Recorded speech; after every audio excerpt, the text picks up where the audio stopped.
So starting out the video, we're looking at the difference between the two drones. The old drone had about a 300-foot distance, and the new drone, I believe, has about 4 miles. The new drone does require me to have certification with the FAA, which I have. If anybody questions that, I do have that. And working towards the license so that I can use the footage if I am paid. So anyway, that's a quick look at the capabilities of the old drone and the new drone. And let's get started with the video.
Go, guys.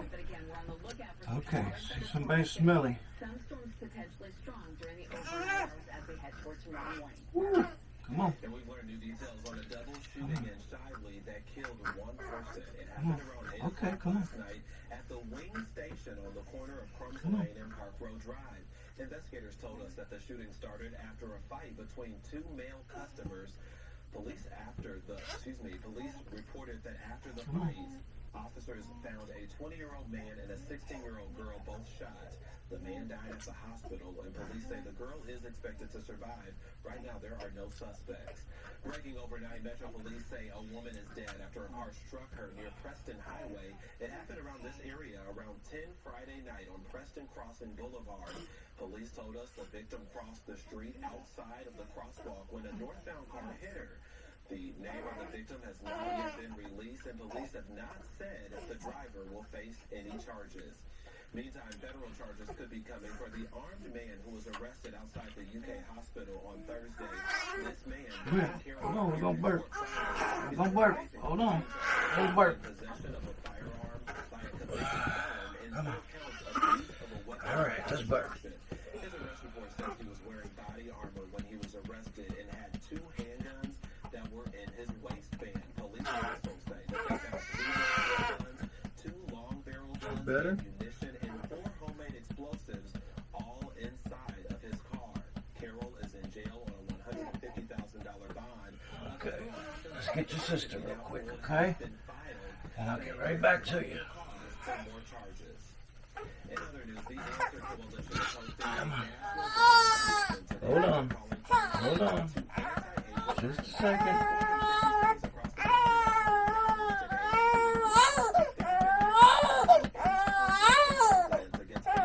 Oh, that's a good one. That's a good one.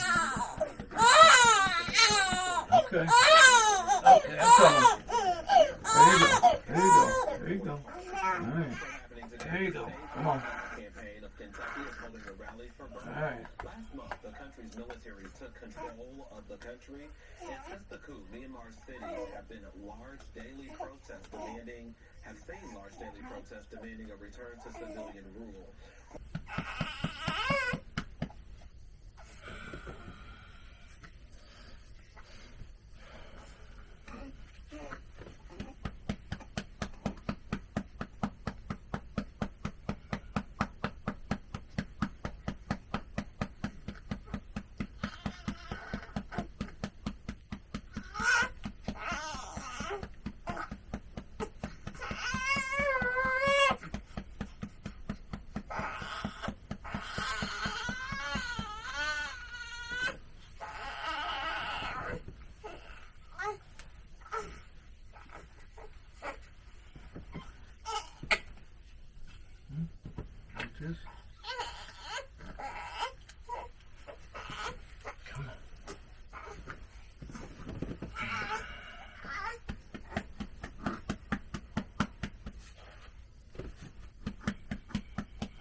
So I have finished washing all the bottles. Now they all have to go in. This is a sterilizer. We didn't have this type with my last children. This is what they look like now. But load the bottles and things into the sterilizer. Add this little cup full of water. And all of the parts and pieces go in the top of the sterilizer.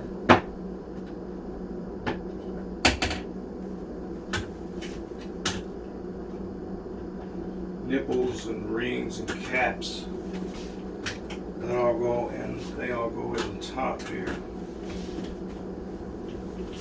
And this little thing is pretty cool.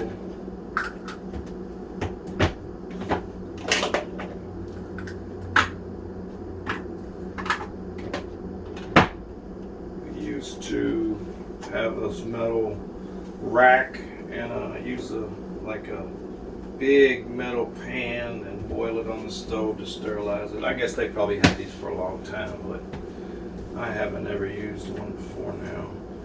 And it's pretty handy. You can push it and just leave it.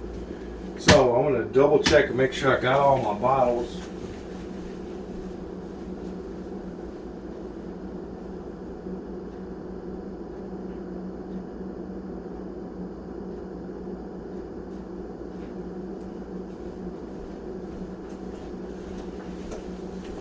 And I do. It seems to me we're missing something, but since it's everything I have, I am going to start the sterilizer and turn it on. The red light, the green check mark says it's ready to go. Push the arrow button to start. The red button tells you that it's steam. When it gets done steaming, it goes to the blue snowflake. That means it's cooling down, and the green means it's finished. And then when you take them out of here, they go on to the drying rack. And then they're waiting to start the new set of bottles. And the next set will be for Willow, and that's the specialized formula. So, also, I used to get a bottle out of the refrigerator and set it in a tub of water, pan of water, a cup of water, hot water, and you heat it up, and you never knew exactly when it was warm enough, or it was too hot, or you always have to test it on your hand. So I broke down and got this bottle warmer. I haven't ever used one. It's a pretty neat way it works. This little, like a little test tube. Yeah. You fill this up with water, and whatever this increment is on this little tube tells you how long the bottle will, the warmer will stay on. It runs off of steam. So if I put it to this line, it's going to be on for 2 minutes. And if I put it on that line, it's going to be 4. And there's lines in between. So what it is you learn, okay, I know a cold bottle that's just came out of the refrigerator with 4 ounces of fluid in it is going to take 3 minutes to get to the right temperature. And so I will fill the line up to that point right there. I hope I have this angled right. Fill it up to there, and I will just pour the water in and push that down, and it automatically steams the bottle. Doesn't actually heat the product, steams the bottle, and it correlates to the amount of time that you have put on that little tube. Very ingenious. I'm sure they had these 34 years ago or 26 years, whenever my youngest child was the age to use a bottle. I'd have to figure that back, because I guess his last bottle would have been when he was about 2. So yeah, anyway, We didn't have that. We just ran it under hot water, and you would sometimes, it seemed like it took forever in the middle of the night with a screaming baby. So now we just put it in there and it's automatic. You walk away and you can grab the baby and you can go ahead and start changing, because you always got to change the diaper first. Get up a screaming baby, first thing you do, change the diaper. So I'm going to change that diaper, and first of all you can put the bottle in, push the button, boom, you're off to changing the diaper, getting the baby situated. By the time you get that out of the way, you come back in here, boom, bottle's ready. Very handy if you have going to be expecting a baby, or you do have a baby, or if you don't have one of these, you should get one. It's worth it.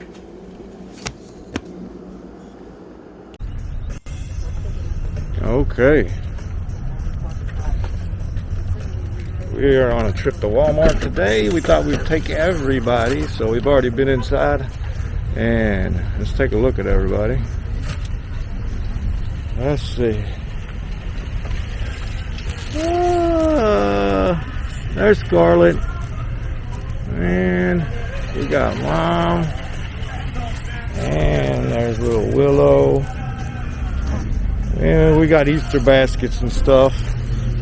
Candy that we're going to eat, but so we made sure we liked it. And we got them a toy also. So. Alright. We've left the Walmart trip and we're headed down to see Nana. And we're going to do a fuel up and we're going to get some tires and do the pit stop while we're there. And then we're going to hit up Lowe's on the way home.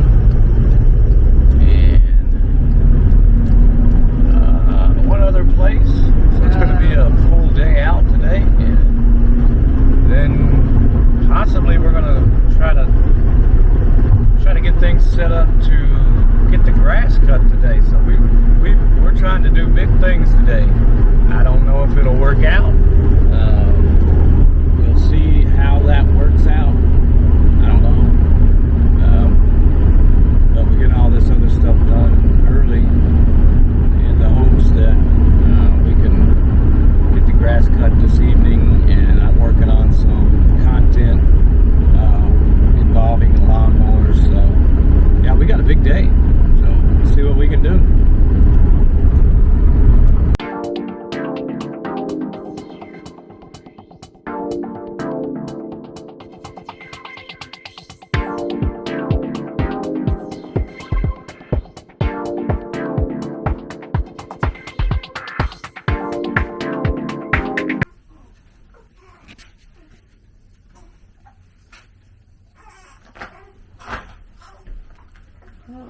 And we're at Nana's.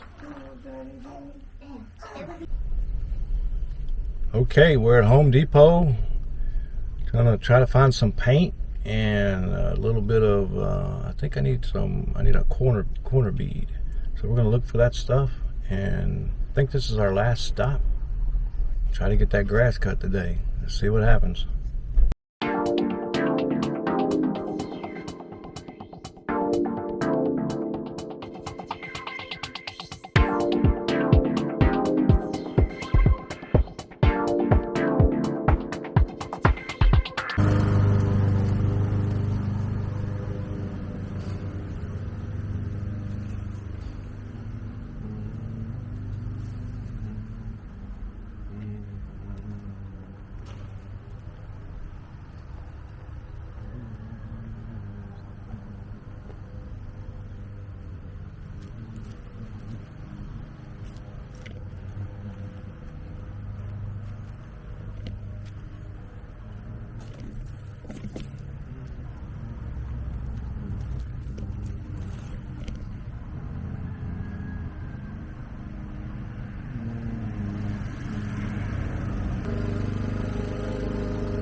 here we go.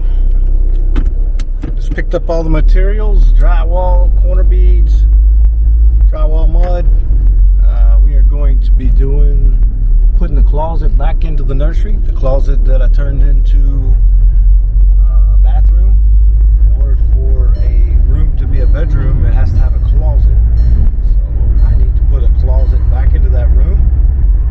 And I have all the materials on site now. They're kind of in the middle of my whole house though, so I need to get this project going. So that's the next project. Putting a closet back into a bedroom, and actually putting the finished wall back on the back wall of the bathroom. I left that open to make sure I didn't have any leaks or any electrical problems. I left that access wall, mechanical wall, I left that open until I was sure I could close it up, and everything's good now. I'm ready to close it up, so I'm going to get that closed up. I want to try to get that closed up and that sheets of drywall out of the middle of my house today, and I'm going to try to get the closet framed out also today, and then it'll just be finished work. I also have the doors. I have folding closet doors to go in it, track doors. So I have to install those. And that's going to be kind of tricky because there really are no doors to fit this area. I'm going to be customizing the set of doors to fit the area. Remember, this is a 1.5 story house, so it doesn't really. The second story is real low. It's kind of considered an attic space, although most people use it and make it livable. It is considered a 1.5 story. It has a full window in it, but still the ceilings are low. So I'm going to have to customize this closet door to make it work. Only other way to get it the correct size would be to special order it, and that's just cost prohibitive. So I'm going to make these doors fit. So let's get with it.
Okay, we're back on the excuse me. We're back on the nursery. Finally finishing this thing up. Got the closet framed out, drywall. Got the first coat of mud on, and have the closet door installed. Now I had to cut these doors to fit. There's no doors that'll fit this. This is a very different height. So got the drywall in and inside walls done, and the doors don't tell exactly what size to cut the opening. I cut the opening an inch more than the doors. Well, the doors fit, but it's just too tight. So I'm gonna have to make some adjustments. I'm gonna have to cut one of the studs back, trim one of the studs back a little bit, and I'm gonna have to re-drywall it because I had to tear that out. But got the closet door in. I'm not gonna concentrate on that today. I had the corner bead on, had it nearly complete, had to take it off, so I'm gonna have to replace that. So I'm gonna step away from that today, concentrate on sanding and getting all these corners and edges ready to paint. Then I'll come back, finish this tomorrow, hopefully. Maybe this afternoon, but probably tomorrow. And then that'll be the nursery job complete. Now, it's been somewhat complete for a while now, but if you remember, I held off on this wall because it had the mechanicals in it. No problems now. Everything's working out good. Closed the mechanicals up, and we're ready to go. So it looks pretty good. We like the look of it. It makes it look like it has a little bit of a hallway in the center now. It no longer looks like one big room with a wall in the middle. It looks like two purposely built rooms now. So we're gonna get this ready for paint, get it prepped, and maybe get it painted. Not sure.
Okay, that's going to do it for this episode. And I'm finishing up the painting here, getting close to having this completely done. Remember, if you like the content you see here, subscribe if you're not already a subscriber. And if you hit that bell button right there, you'll be notified when I come out with new content. Remember, like, share, and subscribe. That'll help me get the word out on social media. Well, that's the way I do it. It may not be the way they do it, but that's the way I do it. We'll see you next time.